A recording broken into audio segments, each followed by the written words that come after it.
time for me as a coach at St. Augustine University. I'm going to get started by basically giving thanks to Dr. McPhail and Dr. Dawson, who is the current athletic director at this time. Thanks to them, gave me my chance to be the head coach for the first time after over 20-some years of college coaching.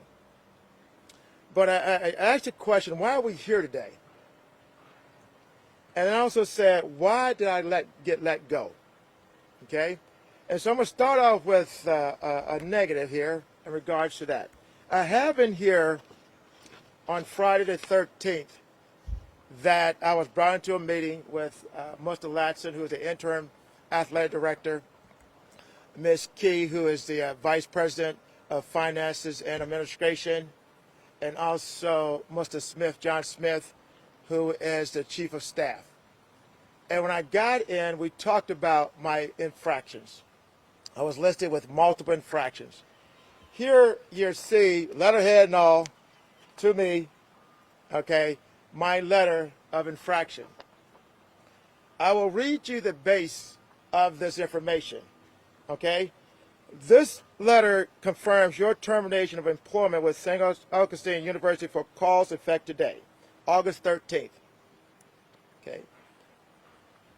However, on or about October the 4th, 2023, the university athletic administration learned that you allowed Cameron Page to play for the university against Virginia Union, even though Mr. Page is not an eligible student athlete and should not have been allowed to play for the university this season.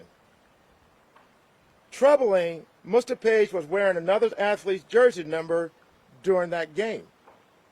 When the university brought this matter to your attention, you admitted that it was your fault that you did not review the compliance report or confirm that your players were NCAA compliance cleared to play. The second one, upon further investigation, the university learned that you also allowed Nyron Campbell Adams, 31, similar ineligible to play for the university this season, to play in all 5 games to date versus Lenore Ryan, Elizabeth City, Virginia State, Bowie State, and Virginia Union. Allowing ineligible individual to play in football games for the university is a material and an athletic program and could result in university receiving serious penalties, including public reprimand. I'm going to stop there.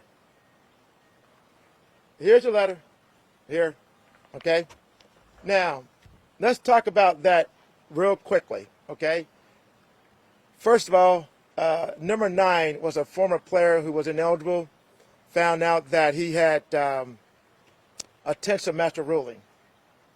And that young man has been in Canada since the second week.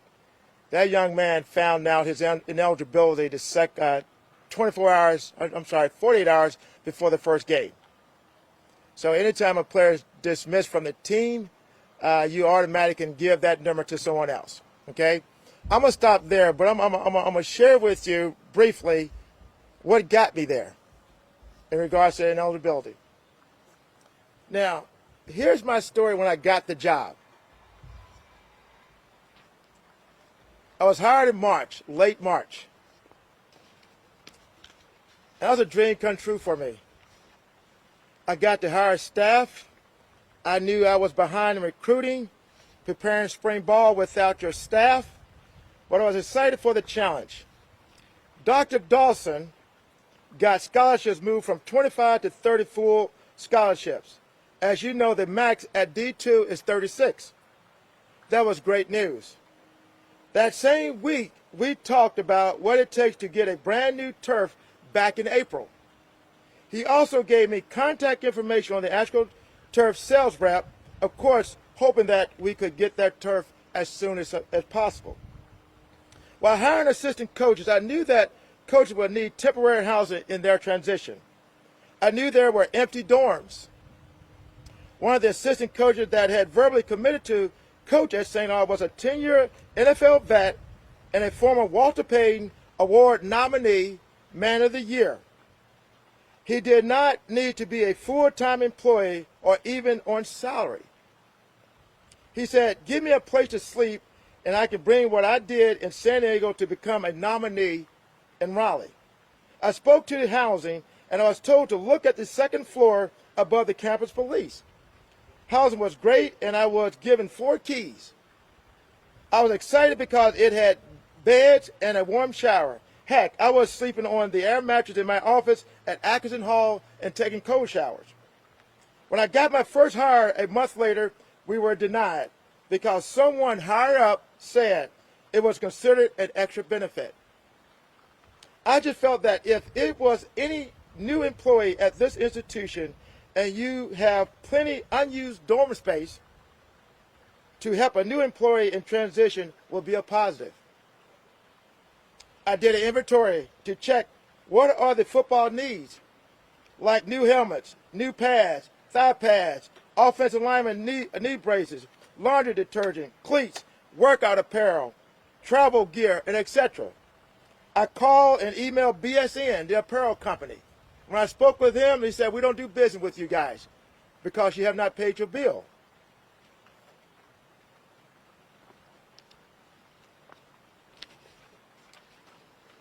I called the company that did our laundry because I knew spring ball's coming up. I want to watch these guys' uniforms. So I called the company that I believe donated the 4 washes and 4 dryers to the university to see how we can order detergent for spring ball and the season. I met with the rep in my office and he brought me an invoice to show me a 2021 and a 2022 bill. He said, we cannot do business with St. Aug till we get the bill paid. My concerns were, how come these bills have not been paid? The 2021 bill was only $167. From apparel, equipment, laundry detergent, I said, no problem. We can just fundraise to get this taken care of. When all of the head coaches met with the president, the vice president of finance and administration, and the interim athletic director, they talked about the university's SACS accreditation and how athletics need to contribute to pay the yearly CIAA membership fee to stay a member. That cost, I believe, I don't know the exact, is $100,000. At that time, we were told that any fundraising that you do had to come through the school first. Based on what I learned from the coaches that had been there, that your team rarely get what they fundraise. At that point, I was only hoping to get some clarity on when can we purchase our needs for the team. I had parents ask me, what can they do to help? We went with the president and her administration again, and they talked about the importance of athletics to this university and how the preparation for the SACS accreditation was going great. The president asked each coach, how many players are you having on your team? I said a minimum of 125. She had Miss Key to calculate the cost of 125 times 27.5, which approximately the cost to go to university debt. So she saw how much 125 teams were bringing. But we brought in 150 to 160 guys to this team. When July got here, we brought to campus, again, like I said, over 150 student athletes. As far as the SACS accreditation, I'm not 100%, but I believe that SACS Group was visiting our campus in September to finalize the university accreditation. Because spending was shut down in athletics, we could not have official visits. This year recruiting, 95% of student athletes we brought here, we did not see. I went to Dr. Dawson and said, we are losing some great players to other schools because we can't bring kids on official visit. Dr. Dawson said to me directly, hey, look, give me 5 to 7 names of players that you really, really want. And get a total cost analysis, travel expense, hotel, food costs. My wife and I did that night. The next day, he went to the president. President approved it. Out of the 7 names we got, 6 of those guys committed.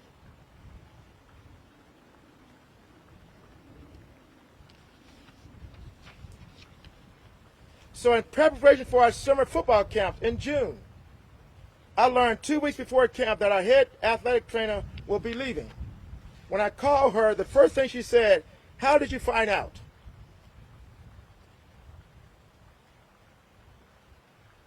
Her assistant was able to help us get through summer camp I started the panic mode on getting an athletic trainer hired for the season. Even today, the university haven't hired a full-time athletic trainer. Now it's camp time, July 29th.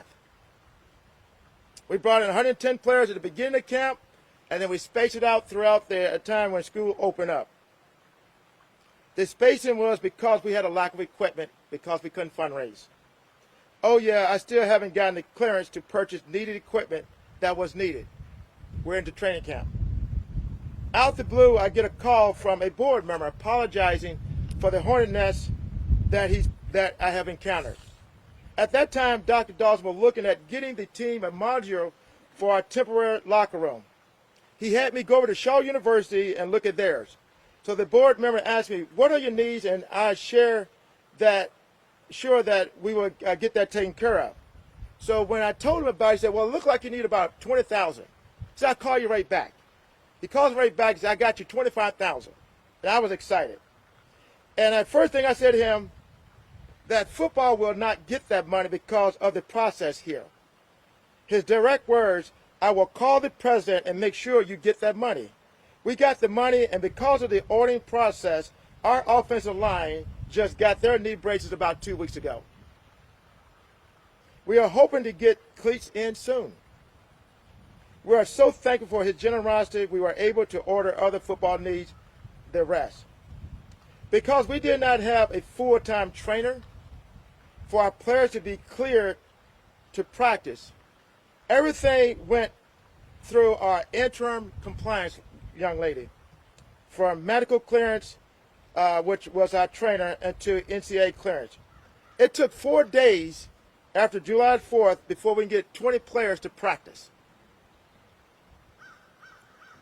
During that time, I was trying to say, once a player medically cleared, that he should be able to practice.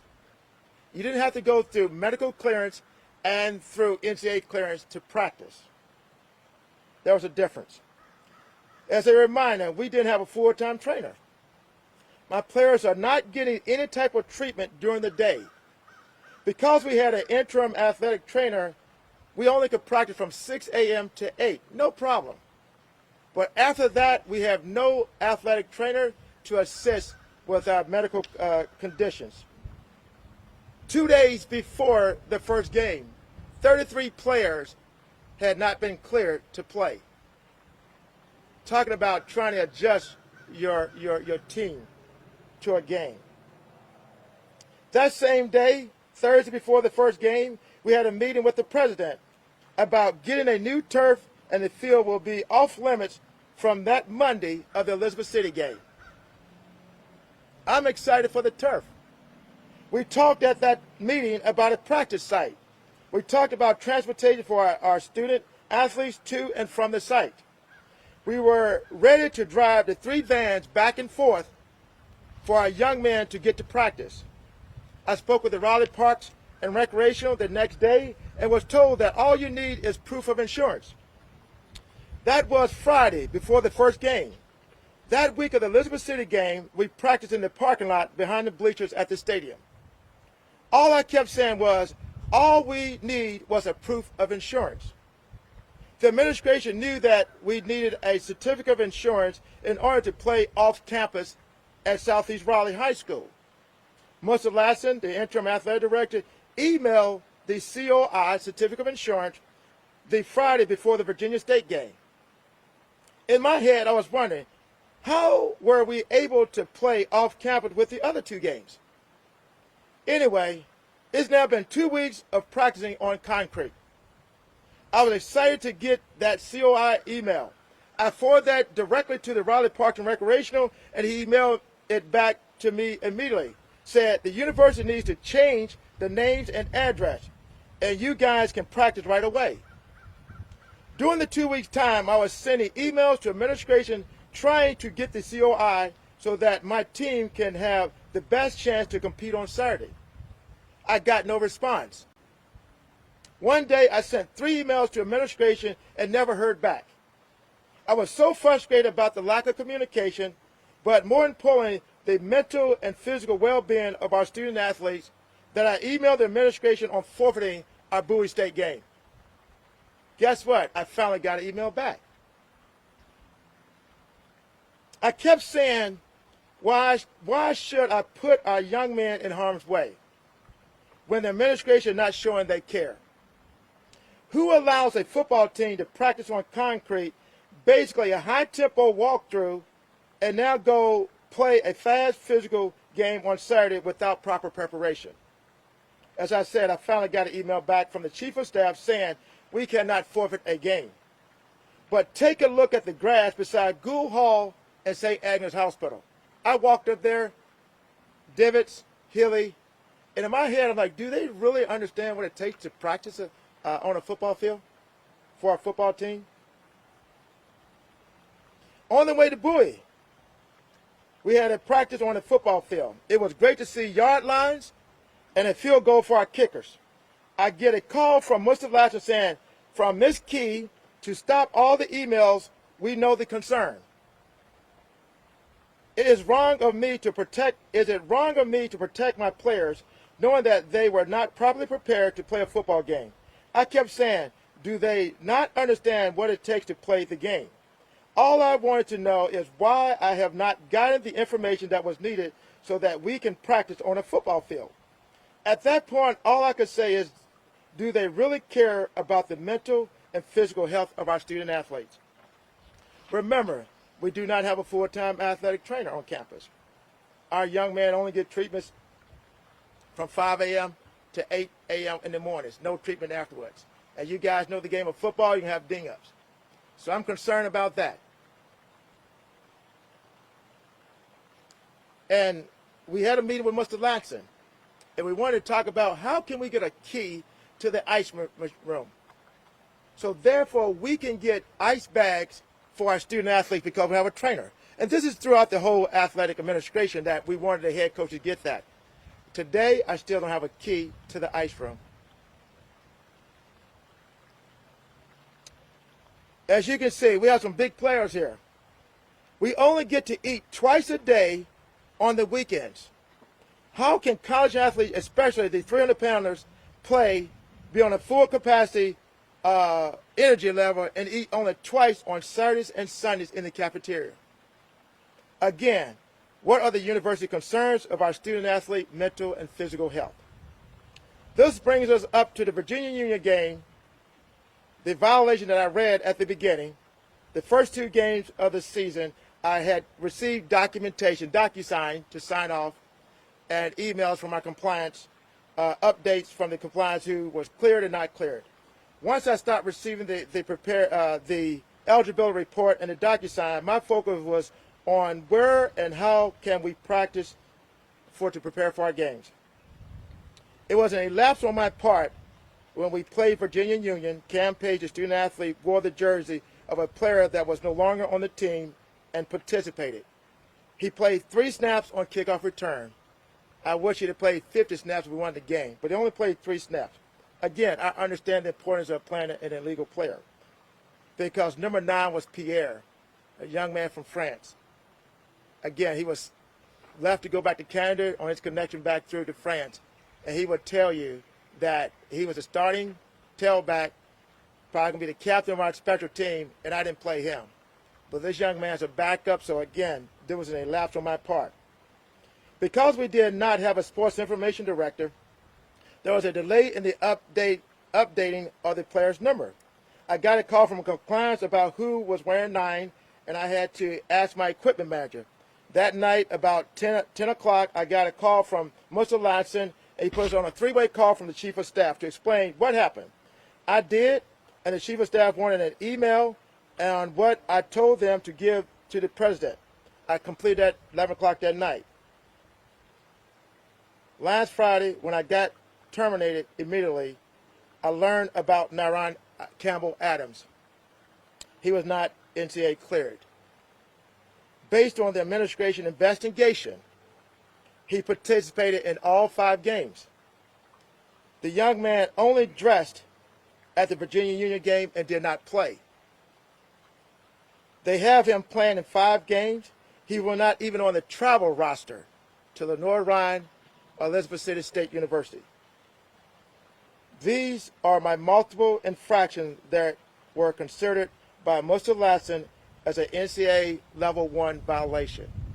I challenge everyone to go look at the NCAA Division 1, Division 2, what the NCAA Level 1, Level 2, Level 3, or Level 4 violations are to see what I accepted and did was a Level 1 violation. My question: was this investigation by the university done thoroughly or a rush to judgment? But why? I'm about to close here. I'm apologize for my wife.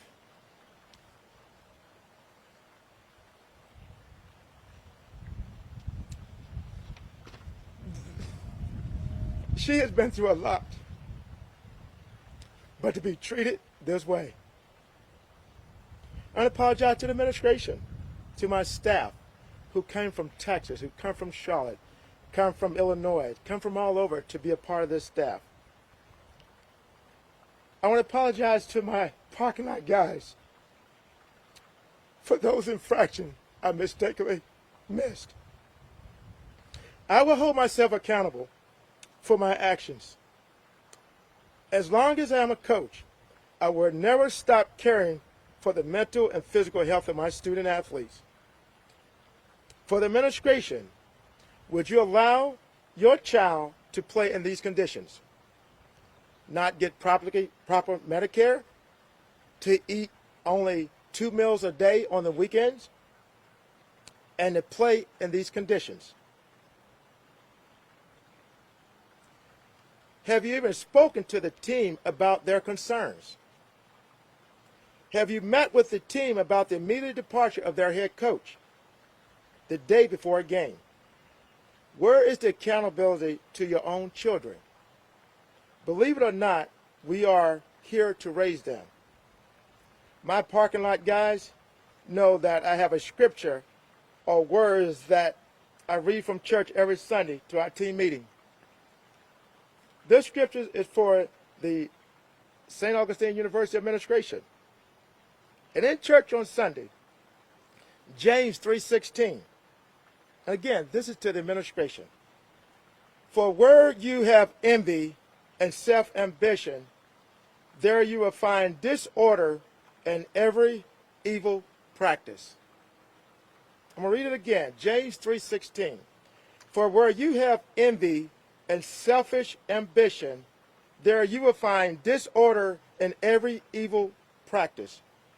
Through this scripture, I found my why the university football program have had their lack of success. All I ask, please look up what an NCAA Level 1 violation is. Is the university right? If the university write me up, the NCAA do an investigation. I would love to get that ruling. I would never know because I am no longer employed, or just ask around and see. Thank you again to President Dr. McPhail and Dr. Dawson for this opportunity, and thank you for allowing me to share my story. I'm done.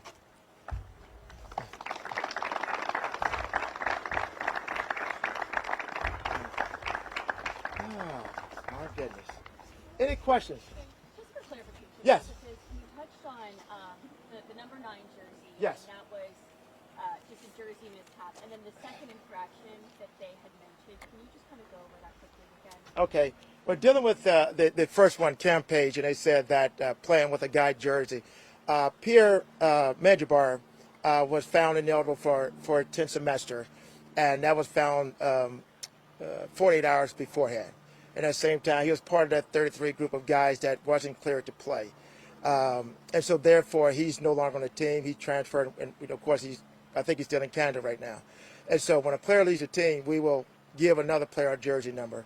And at that time, fourth game of the season, this young man, Kim, had earned an opportunity to play. And so that was a vacant number. And therefore, we gave him that number. So when you come to investigation on their part, in my regards, did you do enough investigation on that? And what's the second question? The second infraction that you mentioned, the kid who... The second infraction is kind of ironic because at the very beginning of this giving everybody jersey numbers at training camp, take pictures with. Chris Conway wore 31. Okay, Chris Conway wore the number 41 because it was never updated and changed in the profiles of these young men. Because again, we did not have a sports information director at the time. There was a huge confusion on Chris Conway and Nyron Campbell. Nyron Campbell, as I mentioned, dressed out one game. That was a Virginia Union game. Nyron Campbell did not travel to Elizabeth City or Lenoir Rhine. But for their investigation, they said he played in all 5 games, which is not true. Were you put on suspension prior to being dismissed from the university? No, when I showed up Friday morning after practice, because the guys know I left practice early, I showed up with my sweats on, and here it is. And they asked the same questions about those 2 young men, and I mentioned the same thing, no different than the email that I have here that I sent to them that night at 11 o'clock to validate what I was saying. And so, no, based on my homework, and you guys do your own homework, this was a violation. But for this type of violation, it's very rare that you will find someone get let go and terminated immediately. Did you know Cameron Page was ineligible? Did I know? Yes, I knew he was ineligible right when we started those. We were getting those docu-signs and the information from the compliance. And so throughout the process of trying to figure out how to take care of these guys in a practical setting, completely forgot clean out about it. So to be clear, there are 2 players, Cameron Page and Nyron Campbell. Yes. You knew both of them were ineligible. Both of them dressed. Campbell, the university is saying, played in 5 games. You're saying that's not true. That's not true. He only dressed in 1. And Correct. Page only played 3 snaps of 1 game. Is that Correct. correct? In your opinion, is this firing retaliation for the concerns you brought up? I that was a thought I had. I think it's one of those things that I feel that media or people should go and ask them directly. I don't know if they're transparent as I am to honestly ask that question, because why would you tell a coach stop the emails? What is that saying?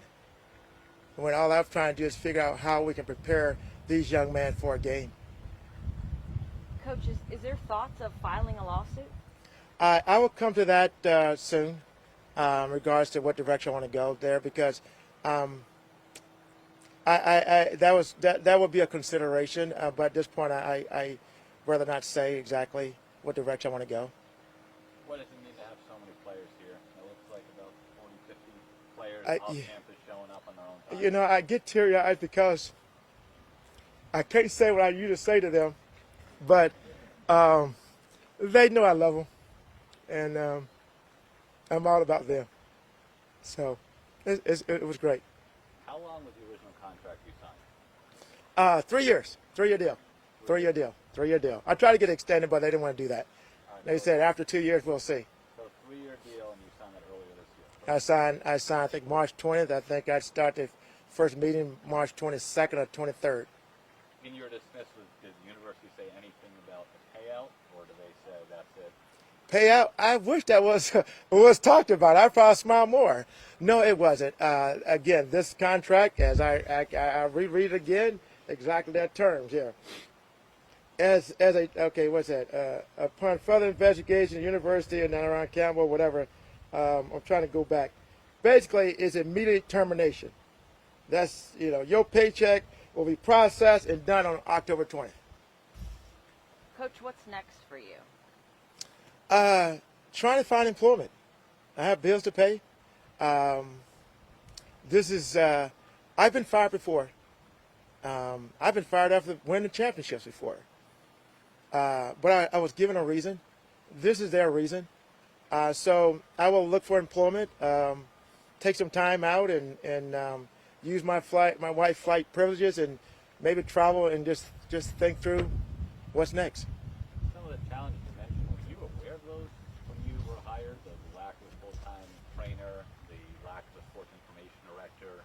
I mean, was the parent about the situation, the job that you were encountering, and then you just took the job knowing it, or you were unaware of some of these? No, what I knew when I took the job was they didn't have a press box, they didn't have a locker room, they need a new turf. I knew those three things. At the time, they did have an athletic trainer. As I mentioned in my statement, I learned 2 weeks before our first football camp that she was leaving. And so, but all the other things not knowing about, we couldn't do business with the BSN apparel or get laundry detergent that was not paid from 2021. I learned that on the run. So I knew then from those two things that, oh, we have more of an issue than I could imagine. And so then we had to stop the spending. We could not spend, so we couldn't go out recruit, couldn't bring official visits in. So I learned it, as I got here. Coach, these guys still have 4 games left to play. What is your message to them as they kind of remember what is this our time for this football program? They know me. I'm not a quitter. They know me. I'm all about winning.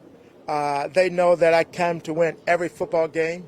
As one of the coaches said when I, emptied my office yesterday, they were surprised I was not at the Charlotte game this past weekend. But believe it, I was on my phone checking the game out. So all I say to them is that, hey, keep the fight. Keep the fight. Don't let one loss take you to another loss. My departure is only to help you guys get better. We know that life is challenging, and sometimes God throws a curveball, and the direction that He has for every one of you guys is we will not know. But the one thing that they will know from me, because they know about sharing stories from my past, is I'm going to use these guys to continue to grow and help them grow. So they better go win. Did any of the other head coaches of the other sports have these same issues, and did they bring them up, or was this? I'll let you. aimed at you? I will let you ask them, and I will let you ask them, because I think what I covered a total aspect of things. So I will let you ask them, because we all have different issues, but at the same time, fundraising is fundraising, and that's a huge part.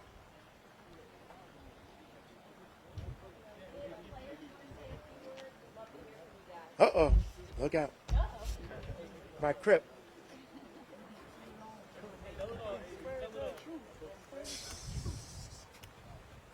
Where the heck happened? Last play of the game. Last play of the game. Appreciate it. Yeah. Go time. Would you mind just saying and spelling your first and last name? My name is Anthony Butler, ANTHONYBUTLER. What was your reaction from the news on Friday afternoon? I was shocked, honestly. I've been a part of some teams where it's a revolving door with coaches, but I've never got a coach fired in the middle of the season, let alone day before a game. Emotions were everywhere. Mine was everywhere, but it's kind of hard to focus on a Saturday when leading up there you have somebody that's going in a fight with you that's no longer there on Saturday. What was the explanation that was given to you all as a team? There wasn't one. There wasn't one. They used the chief of staff. I forgot his name. I think Mr. Smith or something. They used the word business, and that was troublesome to just kind of comprehend, because there was a lot of things that coach explained that business wasn't the forefront, or business wasn't taken care of, and it's just odd that this was the situation that they decided to use business on. Was it a little more frustrating? I mean, at football, we're told all the time, it's like a family, right? And then for them to kind of say, oh, no, sorry, this is business, does that feel a little...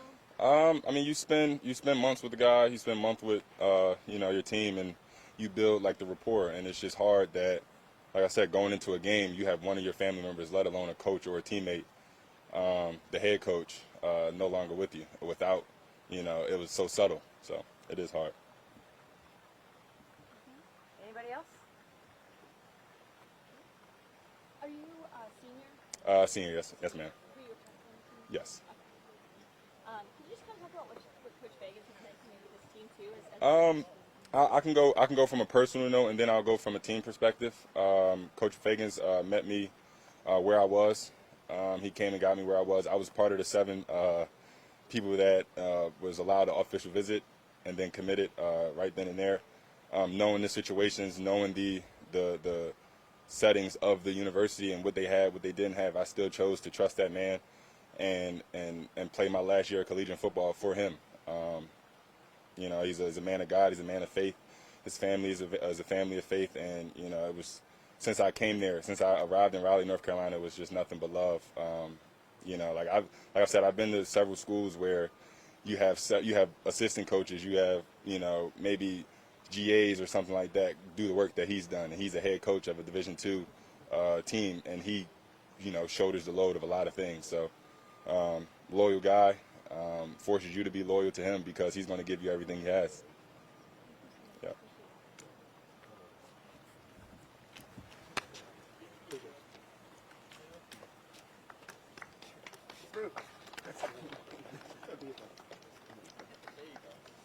Same thing, first and last name. You can spell it out for us. I'm Kevin Brewington. I play receiver at St. Augustine's University.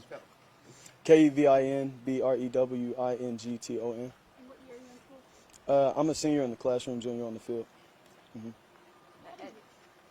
Tell us about your reaction to this abrupt news on Friday. It was pretty much like AB had said. It was a shock. It was a shock. It was one of the last things we could ever expected. And like he said, as far as a business standpoint, they kept throwing the business word out there when we actually had the meeting after the news had broken out.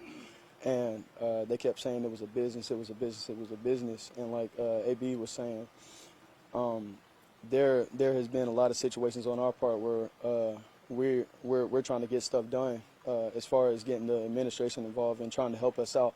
And the support wasn't being shown, and we would have to put in a lot of work to try and just to get some kind of response back, let alone like get the help we needed, but just something as small as getting a response back, and we couldn't even get that.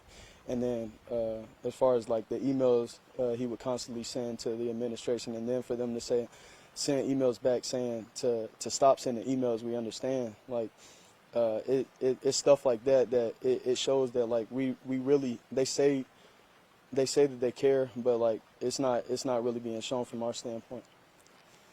What do you have to say to some of the challenges he brought up with the cafeteria, 2 meals a day, practicing on concrete? I mean, how difficult is that for a student athlete to be going through some of this?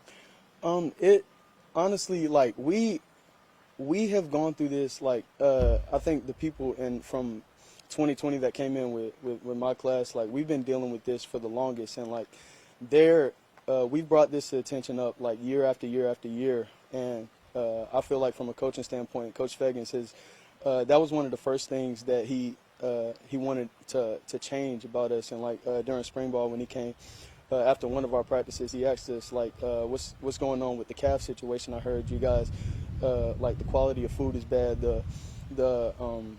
y'all not getting enough portions of food, and y'all can only eat like 2 or 3 times a day. Well, not even 3 times a day. And like he made sure that he addressed it as early as he could. And like it's just we're not getting the help that we need. Like the calf.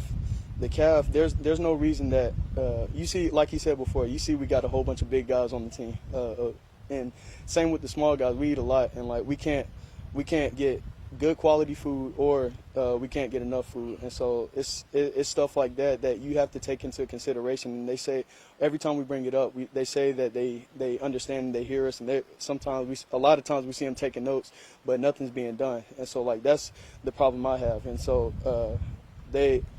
I don't want them to make it seem like Coach Feggins is not trying to help out with this, because he is. He's doing more than enough as far as trying to bring attention to it. But as far as the upper room, the administration, they're not.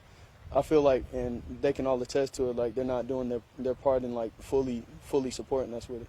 Kind of piggybacking off of that, you go through all of this, and then you guys play probably your best game of the season, right, against Fayetteville State, and you see all of this work that you've put in kind of culminate in such a great game. Right. And then your head coach gets let go. Is it just like, gosh, this cannot catch a break? That was literally like the phrase that was floating around ever since that happened. Like we literally cannot catch a break. And then if you ever since Coach Feggins got fired, like came to the program, you can ask anybody, like ever since he came, like you've heard nothing but positive things around him. And it's just been a constant.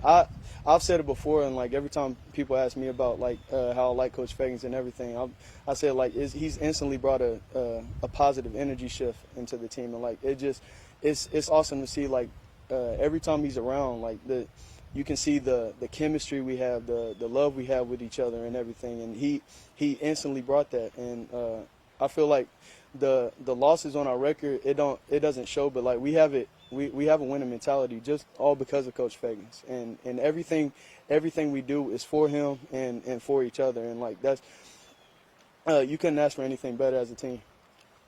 4 coaches in 5 seasons. Right.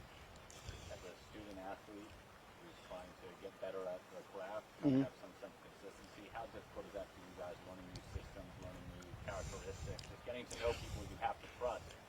It's like in our situation, it's a lot harder because it's not normal. I think Butler he mentioned it before. Like it's not normal what we go through, and like I feel like the hard part with us, it seems like there's not a sense of security. Like I understand that there's a business, but like with us, it seems like we have to be even more on our toes because like we don't know what's going to happen the next 5 minutes from now, and it just a constant. It's just like something over and over again that we have to deal with, and like that I feel like that's the hardest part for us. Do you think the university understands just how difficult this is, an adjustment, especially mid-season for you guys? When we heard Coach acknowledge that it's very odd, in his opinion, for an infraction like this to lead to an outright dismissal. Do you think the university took into account the impact it's going to have on you, the student athletes? I think as a university, I feel like they understand and they hear us, but I feel like they don't care enough because we've had a history of losing seasons and everything, but at the same time, resources help a whole lot, like when it comes to winning and losing, and I feel like they say they care, but they're not putting enough attention to us to see the change. And then whenever something positive happens, the administration is quick to be on our side, and like our thing is like we want the support through the good and the bad, and not just when everything's going good, because it's life. Everything's not gonna go our way, but like it would be much appreciated if we had the resources and the support that you say you're gonna give to us. Do you have any safety concerns? No, I wouldn't say safe. Well, food-wise, calf-wise, yeah, because if you really see it from the inside out, and like the stuff we have to go through as far as like eating at the calf, it forces us to go off campus and spend money pretty much every day for breakfast, lunch, and dinner, and two, like a majority of the time, 9 times out of 10, the quality of the food it's either overcooked or undercooked food, or it's small portions, and it just it's so much negatives that go in the calf. It's hard to deal with at times. When you see that they're calling it a business, are you worried about if you get hurt, them having your back? I am. It's you can't say that anybody that, like, from what we've been going through, anybody that says they're not worried about them having your back is a part of them is lying, because it's obvious just to see what Coach Feggins has gone through, and what we as a team have gone through. Like you have nothing but to be on your toes and have to wonder if you'll really get that help and support that you really need. Thank you. Awesome. You good? Awesome. Thank you. Appreciate it. Let me go yell at them now.